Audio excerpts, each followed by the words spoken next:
আজকে শ্রাবণ মাসে প্রথম সোমবার, তো ভাবলাম আমি তো ফল টল অত খেতে পারি না, তো একটু লুচি আলুর দম করে নিলাম।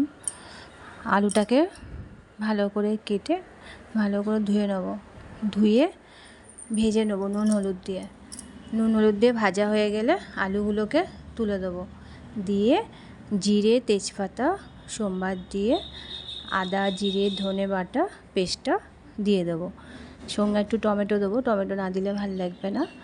আর গুঁড়ো জিরে আর গুঁড়ো ধনে পাতা একটু দিয়েছিলাম। এবার ভেজে রাখা আলুগুলোকে দিয়ে দেবো, দিয়ে ভালো করে নেড়ে চেড়ে মশলাগুলোকে ভালো করে কষে নেবো, কারণ নাহলে একটু ভাল লাগবে না খেতে, নিরামিষ তরকারি তো। ভালো একটু কষে আর জল দিয়ে দেবো, জল দিয়ে গরম গরম লুচি ভেজে নেবো, ভেজে আলুর দম আর লুচি খেয়ে নেবো। তো মেয়ে তো আজকে পুরো উপোস, ও এইসব খায় না, তাই ওর জন্য একটু ফল আর সাবু ভিজিয়ে রেখেছি, তো ওটা দুধ দিয়ে আর কলা দিয়ে মাখবো, সঙ্গে একটু মিষ্টি দিয়ে মেখে দেবো। শুভ দুপুর।